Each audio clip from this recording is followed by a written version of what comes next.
আমার জীবনে 3টে নারী আইছে, আপনারা সবাই দেখছেন। এর মধ্যে আপনারা প্রথমে আমার তখন আপনারা প্রথম বউ আসছিল, প্রথম বউয়ের নাম হলো যে সুমি। সেই পক্ষে আমার 2টে মেয়ে, একটা ছেলে আছে ওই পক্ষের আর কি। যে আপনাদের 2016 সালে আমার বউয়ের সাথে গন্ডগোল হয়, আমার নামে একটা মামলা করে। তারপরে আমি কিছুদিন জেলখানাতে থাকি। জেলখানাতে বের হওয়ার পরে আমরা আবার মীমাংসা হয়ে যাই, আবার সংসার শুরু করি। যে সংসার শুরু করার পরে কিছুদিন পরে সুমি আমার মায়ের সাথে সংসারে বলতে ঝগড়া হয় আর কি। ঝগড়া করলে সুমি আমার মায়ের সাথে ক্যাসাল কন্ডা করলে বাসা থেকে রাগ করে তার বাবার বাড়ি চলে যায়। চলে যাওয়ার পরে আমাকে ফোন করে যে আমি আর বাসায় যাব না। আমি কেন? বলছে আমার তোমার মায়ের সাথে হবে না, তুমি যেদিন বাসা হলে যে আলাদা করতে পারবে সেদিন আমাকে বলবো, আমি সেদিন তোমার বাসায় যাবো। তো মা করতে ঠিক আছে, যেহেতু 2টে বাচ্চা আছে, বউ বউ থাকার দরকার নেই, গন্ডগোল করার দরকার নেই। বাইরে পাশে আর তোমার জায়গা আছে, তুমি একটা বাড়ি করো। আমাকে ওই বাসা দিই বা পুরোনো বাড়ির সাথে আর একটা আমি বাসা করে ডুপ্লেক্স বাসায়, ওখানে একটা বাসা করি। বাসা করতে অন্তত 2 বছর সময় লাগে। এতটার মধ্যে বউ আমার জন্য অপেক্ষা না করে করতে কি, সে আরে একটা ছেলের সাথে, সে মনে করে সৌদি একটা প্রবাসী ছেলে সে পরে বিয়ে করছে। আমাকে এদিকে বলছে তোমাকে সময় দেওয়া আছে, আমাকে সে আসবে না আমি বুঝতে পারিনি। সে আমাকে বলছে বাড়ি করো তারপরে তেমনি। এইরকম হওয়ার পরে তারপরে আমি কিছুদিন যাওয়ার পরে আমার জীবনে আসছিল নুসরাত। নুসরাত মিডিয়াতে আপনি কাজ কাম করতে করতে তার সাথে পরিচয় হয়। নুসরাতের বাড়ি হলো যে দিনাজপুর। নুসরাতের আগে বিয়ে হতো, তার একটা মনে করেন ছেলে সন্তান আছে, নুসরাতেরও বিয়ে হয়েছিল। তারপরে আমার সাথে পরিচয় হওয়ার পরে নুসরাতের আমার বিয়ে হয়। বিয়ে হওয়ার কিছুদিন পরে মনে করেন নুসরাতের সাথে ক্যাসাল গন্ডগোল হয়, সাংসারিক ভাবে অনেকেই হয়। তা আমরা 2 জন 1 মাস মনে করি বিভিন্ন জায়গাতে স্টেজ প্রোগ্রাম করি, আমি আর নুসরাত।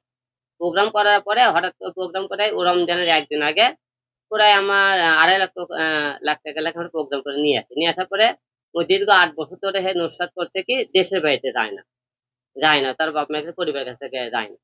তাই আমি করছি এবার ইচ্ছা তুমি তার তোমার বাসায় করো, ঠিক আছে। তারপরে এ কথা মার্কেট করার জন্য 50,000 টাকা দাও, আমি কোনো তুমি 30,000 টাকা নিয়ে যাও।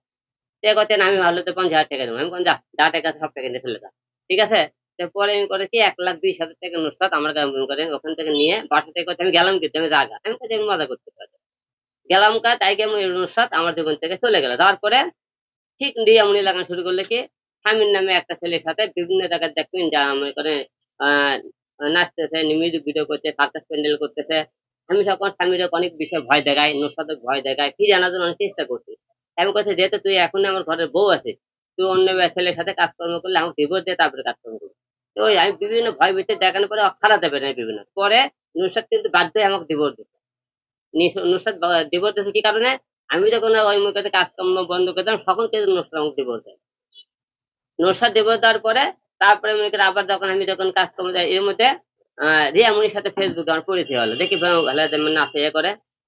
তারপরে আমি ওর খবর খবর নিয়ে দেখলাম সে বারে ডান্স করতেছিল বিভিন্ন বারে। ওই মিথ্যে কথা বলছে, বার কি আমি চিনি না। আমি ঢাকা শহরে বিভিন্ন বারে আপনারা যাবেন, সে বার চিনে কে চেনে না, আমি ভাদে ভাদে দেখলে বুঝতে পারবেন। রিয়ামনি মায়াবুনা 2 বোনই বারে ডান্স করে। আচ্ছা গেল। তারপরে ওখানে রিয়ামনির সাথে পরিচয় হওয়ার পরে কিছুদিন পরে রিয়ামনির সাথে আপনার সবাই বিয়ে হয়।